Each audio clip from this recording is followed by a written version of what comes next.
اگر کبھی پیار والا لہجہ بنا لیں، اگر کبھی تلخی چھوڑ دیں، اگر کبھی اپنے مزاج سے وہ ساری چیزیں دور کر دیں اور ہم رب رسول سے صحیح والا پیار کریں، تو آپ یقین کریں پھر بندہ قرآن پاک شروع کرتا ہے تو اس کا تلاوت چھوڑنے کو دل نہیں کرتا، پھر وہ سجدے میں سر رکھتا ہے، پیار ہو گیا نا اللہ رسول سے، پھر وہ سجدے میں سر رکھتا ہے تو اٹھانے کو جی نہیں چاہتا، پھر وہ دین کی نوکری کرتا ہے تو اس کا دل کرتا ہے صبح بھی دین کی بات کروں، شام بھی دین کی بات کروں، میرا ایک ایک رواں خادم بن جائے، میں نوکری کروں، جگہ جگہ جا کر رسول اللہ کے دین کی بات کروں۔ کیوں؟ پیار جو ہو گیا، محبت جو ہو گئی۔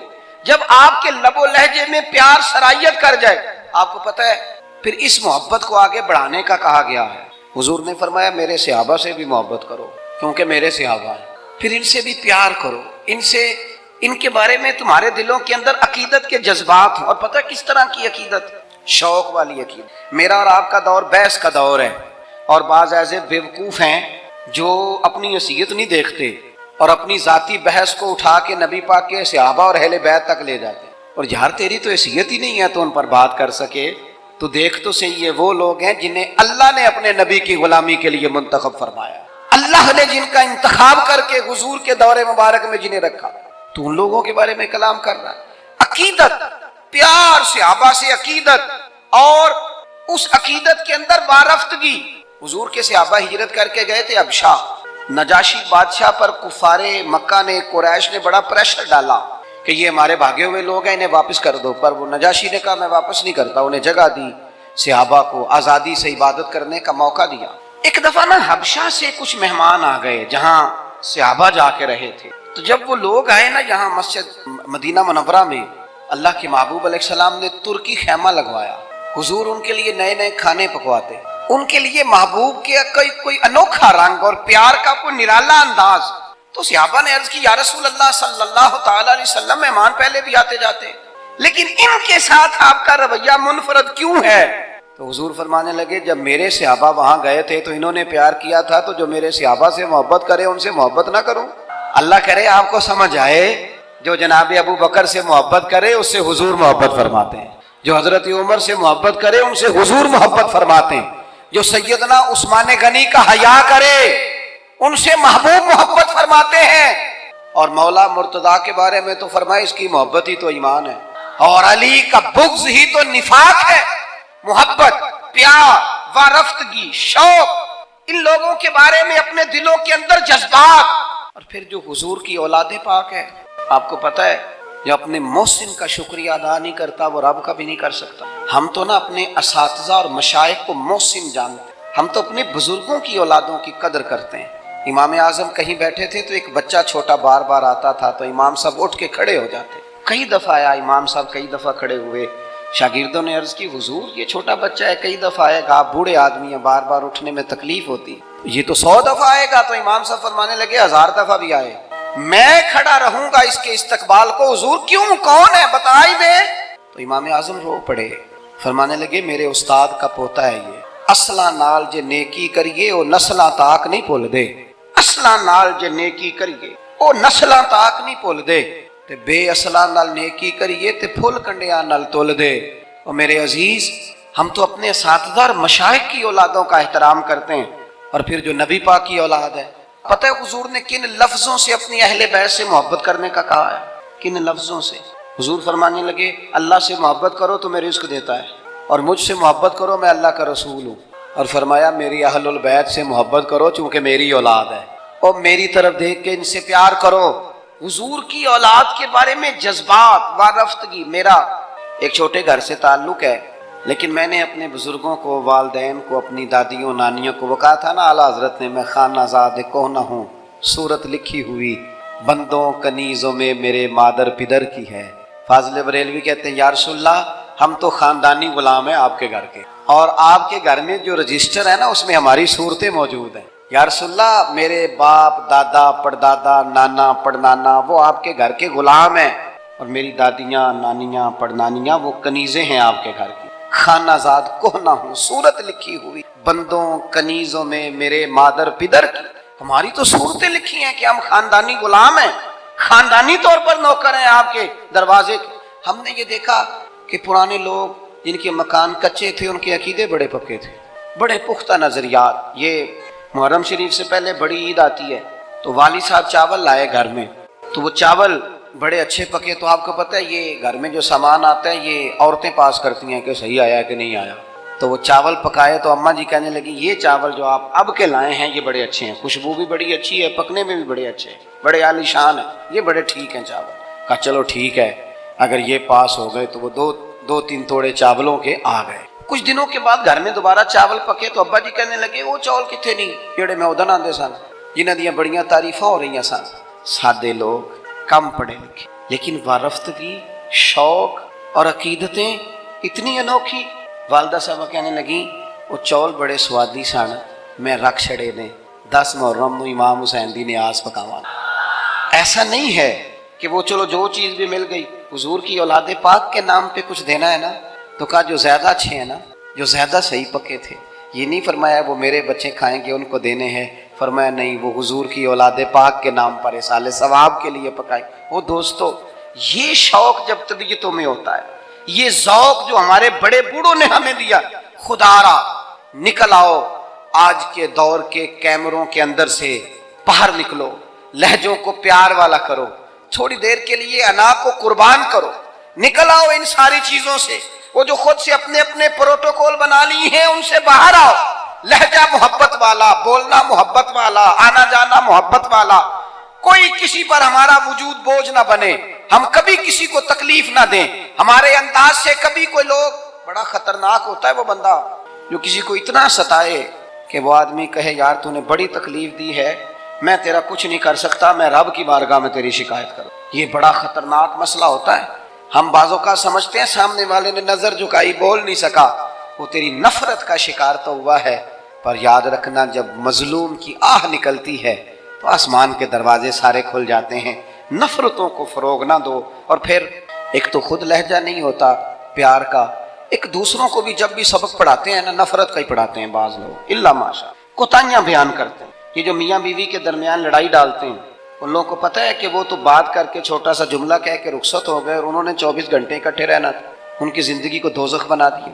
یہ جو بھائیوں کے درمیان لڑائی پیدا کرتے ہیں، لڑائی، ان کو پتہ ہے کہ تو 2 جملے کہہ کے بھائی کے خلاف تو رخصت ہو گیا اور پیچھے ان لوگوں نے اکٹھے رہنا تھا، تکلیف آ گئی۔ میں ایک فیکٹری میں ایک دفعہ موجود تھا، میرے ایک دوست ہیں اس فیکٹری کے آنر، تو ان کے جو زیادہ بہترین کاریگر تھا اس کے بارے میں ایک آدمی کانوں میں بات کر رہا تھا، اور کرتے کرتے آخر میں کہنے لگا ابھی مجھے تحقیق نہیں پوری، مجھے شک ہوا ہے، میں آپ کو بتا رہا ہوں پوری تحقیق کر کے بعد میں بتاؤں گا۔ تو وہ جب جانے لگا تو میں نے اس سے کہا، میں نے کہا تو پوری تحقیق پا میں نام ہی کر، جیڑی اگ تو لائی ہے ٹھیک ٹھاک لگ گئی ہے، یہ وہ بیچارہ کام کر رہا ہے، یہ اس سے کام لے رہا ہے، ان کا نظام ٹھیک چل رہا ہے، تو صرف اس مالک کے سامنے گڈ بک میں آنے کے لیے باقیوں کا نقصان کر رہا ہے، تھوڑے سے نفع کے لیے آگ لگا رہا ہے ماحول کے اندر، اپنی ذاتی قربت بڑھانے کے لیے نفرتوں کو فروغ دے رہا ہے۔ کبھی یہ کام نہ کریں، یہ کام ہمیشہ کمزور لوگ کرتے ہیں، یہ کام نیچ لوگ کرتے ہیں، اپنے تھوڑے سے نفع کے لیے ماحول کے اندر خرابی پیدا کرتے ہیں۔ خدا را فروغ محبت، بخاری شریف میں حدیث ہے، پر یہ ان حدیث کا ذرا انداز تو دیکھیں کتنا انوکھا ہے۔ حضرت انس بن مالک رضی اللہ تعالیٰ عنہ فرماتے ہیں ایک شخص نے آ کے حضور سے پوچھا قیامت کب آئے گی؟ کریم فرمانے لگے تو اپنی تیاری بتا قیامت کے لیے، اس کی تیاری سنو، ساری عمر دی کمائی سنو، تیری تیاری کیا ہے؟ کہنے لگا حضور نہ زیادہ نفلی نمازیں پڑھی ہیں، نہ زیادہ نفلی روزے رکھے۔ پھر تیاری کیا ہے؟ کہنے لگا حضور میری تیاری یہ ہے کہ اللہ سے بھی پیار کرتا ہوں، رسول اللہ سے بھی پیار کرتا ہوں، میری تیاری محبت ہے، میری تیاری عشق ہے، میری تیاری وفا ہے، میری تیاری تیرا شوق ہے، میری تیاری تیری یاد میں تڑپنا ہے، میری تیاری صبح و شام تیرا ذکر کرنا، یا رسول اللہ، اللہ سے بھی محبت، رسول اللہ سے بھی محبت۔ حضور نے ہر عبادت کا ثواب بیان کیا، اس نے جب محبت کی بات کی تو یہاں والا کیا ثواب بیان کیا؟ تیری تیاری کی ہے کیا ہے آخرت کے لیے؟ اس نے کہا اللہ رسول سے محبت کرتا ہوں۔ تو حضور فرمانے لگے سن پھر قیامت میں ہر بندہ اسی کے ساتھ ہوگا جس سے وہ محبت کرتا ہے، یعنی عبادات پر ثواب ملے گا اور محبت رسول پر رب رسول کا قرب نصیب ہوگا، قرب مصطفیٰ ملے گا محبت پر۔ یہ بخاری ہے۔ حضرت انس بن مالک کہتے ہیں بندہ تو چلا گیا اور خوش گیا، موقع بڑا اچھا تھا، میں نے فوراً بات کر دی، میں نے کہا یا رسول اللہ صلی اللہ علیہ وسلم جو جس سے محبت کرے گا اسی کے ساتھ ہوگا. میں اللہ سے بھی محبت کرتا ہوں, رسول اللہ سے بھی محبت کرتا ہوں, ابو بکر صدیق سے بھی کرتا ہوں, فاروق اعظم سے بھی کرتا ہوں. حضور میرے لیے کیا حکم ہے؟ تو محبوب نے فرمایا فتویٰ وہی ہے, سوال کا جواب وہی ہے, عمل کی جزا وہی ہے کہ جو جس سے محبت کرے گا قیامت میں اسی کے ساتھ کھڑا کیا جائے گا. اگر تو ان سب سے محبت کرتا ہے تو ان کے ساتھ کھڑا کیا جائے.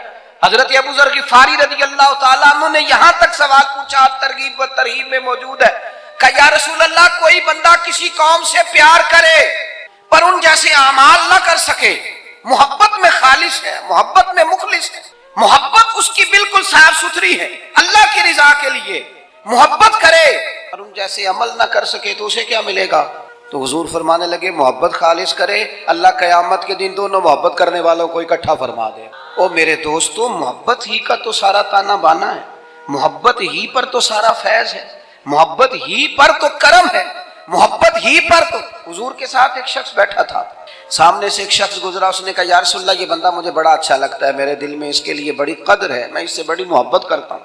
تو حضور فرمانے لگے اٹھ کے جاؤ اسے بتا کے آؤ, اسے بتا. اور مشکات میں یہ لفظ موجود ہے, جس سے محبت کرو اسے بتاؤ تاکہ وہ بھی تم سے محبت کرے. کیا مطلب وہ بھی محبت کرے تو بھی محبت کر, محبت ہی محبت ہو جائے دنیا میں, پیار ہی پیار ہو جائے, لہجوں کے اندر شائستگی آ جائے, ہر طرف موسم بہار کا ہو, ہر طرف بات خوشبو کی پھیلے, تلخیاں چھوڑ دیں, ناراضگیاں چھوڑ دیں. آج کل نا ہم ساری ناراض ہیں, کسی سے پوچھ لیں تو 2-4 بندوں سے ضرور ناراض ہے. وہ کوئی فیکٹری کے آنر سے ناراض ہے, کوئی اپنے آفیسر سے ناراض ہے, کوئی اپنے ملازمین سے ناراض ہے, کوئی اپنے پڑوسی سے ناراض ہے, کوئی کسی سے ناراض ہے. لہجوں میں ناراضگی آ گئی, جب بھی بات کرتے ہیں کوئی تلخ تلخ سی. اس کا نتیجہ یہ نکلتا ہے کہ ملکی لیول پر بھی جب سوال پوچھا جاتا ہے نا تو بندے گڑبڑ. میں کہیں جا رہا تھا سفر پہ, تو بڑی جلدی تھی مجھے, ایک صاحب آ گئے اور وہ کوئی بات کرنا چاہ رہے تھے, تو مجھے کہنے لگے حالات آج کل کیسے ہیں؟ میں نے کہا بالکل ٹھیک ہے. ان کا خیال تھا کہ تھوڑا سا تبصرہ یہ کریں گے, تھوڑا سا میں کروں گا, تو تھوڑا سا ہمیں موقع ملے گا تھوڑی سی ملک کی غیبتیں کرنے کا. یہ کام ہم صبح شام کرتے ہیں.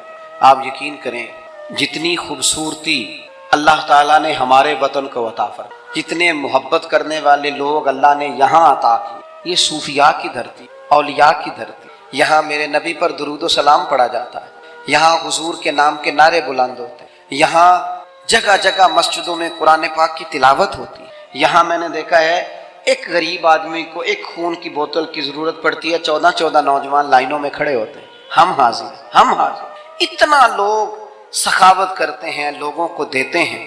یہ سیلاب آیا تھا, مجھے تھوڑا موقع ملا وہاں سفر کرنے کا, حاضر ہونے کا. میں نے دیکھا لوگوں میں بڑی تڑپ, ہمیں بتائیں ہم کیا کر سکتے. وہ دوستوں خوبیاں بھی تو بیان کرو نا, کمزوریاں ہیں انکار نہیں کرتا, لیکن اتنی تلخی, اتنی ناراضگی, ہر وقت کا شکوہ, اتنی پاک سرزمین کے بارے میں ہر وقت لہجوں کے اندر نفرت اور ہر وقت غلط بات. خدا را آپ سوچیں, اسی دھرتی نے, اسی وطن نے کتنے مجاہد پیدا کیے, کتنے شہید پیدا کیے, کتنے دلیر پیدا کیے, کتنے جانے دینے والے پیدا کیے, کتنے مر مٹنے والے پیدا کیے, کتنے للہیت والے. میرا ایک دینی تعارف ہے, میں ایک ادارہ چلاتا ہوں, اس پر موٹا نام میرا ہی لکھا ہوگا, بانیہ ادارہ. لیکن جو لوگ اس میں صبح و شام تعاون کرتے ہیں اور تعاون کر کے ساتھ یہ بھی کہتے ہیں کہ کسی سے ذکر نہ کرنا, کسی سے نام, ان کے خلوص پر شک کیا جا سکتا ہے. وہ بھی تو بڑی جگہوں پر بانی ہیں. اس محفل میں بڑا اسٹیج مجھے دیا گیا ہے, فوٹو میری آ رہی اور ویڈیو میری بن رہی ہے, پر جن بچوں نے کتنی دوپہر سے لے کر یہاں کام شروع کیا, پوسٹر لگائے, پسینے ان کے وجود سے بہے, جیبوں سے پیسے خرچ کیے. نام تو چند لوگوں کا ہوتا ہے, اسٹیج پر تو کچھ اور لوگ آتے ہیں. کیا ان کے خلوص میں شک کیا جا سکتا ہے؟ ان کے دلوں میں محبت کے جذبات موجود تھے, تو یہ سارا کام کیا. خدا را تھوڑا تھوڑا نا نفرتوں کو بھولیں, تھوڑا تھوڑا مزاجوں میں محبت لائیں, تھوڑا تھوڑا مسکرانا شروع کریں, تھوڑا سا اپنی زندگی میں اچھائیوں کو سوچنا شروع کریں, تھوڑا سا مثبت ہو جائیں, تھوڑا سا نا تھوڑی سی مہربانی کریں, تھوڑا سا غور کریں. کسی شخص نے حضرت عمر سے کہا تھا, اپنی بیوی کی شکایت کی تھی, تو آپ فرمانے لگے خدا کے بندے, تیرا گھر سنبھالتی ہے, تیرے بچوں کو پالتی ہے, تو گھر نہیں ہوتا تیری عزت کی محافظ بنتی ہے. چل اگر کچھ غلطیاں کرتی ہیں تو بھی اللہ کی رضا کے لیے معاف کرنا, تو بھی تھوڑا درگزر کا لہجہ اختیار کر. حضرت ابو مسعود انصاری رضی اللہ تعالیٰ عنہ اپنے غلام کو مار رہے تھے, اچانک محبوب آ گئے, حضور نے فرمایا کیوں سختی کر رہا ہے؟ یا رسول اللہ بڑا ہی معاف کرتا ہوں، بڑا ہی معاف کرتا ہوں، آخر کتنا کو کروں؟ تو حضور فرمانے لگے گن کے اگر کرنا ہے تو میرے کہنے پہ 70 دفعہ تو کرنا دن میں۔ اور ایک صحابی سے حضور نے یوں بھی فرمایا پتہ ہے تیرا رب تجھے کتنا معاف کرتا ہے؟ پتہ ہے رب تجھے کتنا معاف کرتا ہے؟ تو اللہ کے بندوں کو معاف کرنے کو تیار نہیں، اپنی طبیعت سے، اپنے مزاج سے نفرت کو نکال پھینکیں، اپنے لب و لہجے میں نا محبت لائیں۔ آپ یقین کریں محبت ہو جائے نا، محبت ہو جائے تو وہ اس طرح کا روپ دھار لیتی ہے کہ کچھ چیزیں نا، وہ کچھ لوگ ایسے ہوتے ہیں جو مانگ کے لیتے ہیں کچھ چیزیں، اور کچھ کا لہجہ اتنا شاندار ہوتا ہے، وفادار اتنے ہوتے ہیں، پیار اتنا کرتے ہیں، انہیں مانگنا پڑتا ہی نہیں، وہ خود بخود سارا کچھ قربان کرنے کو دل کرتا ہے۔ انداز ایسا انوکھا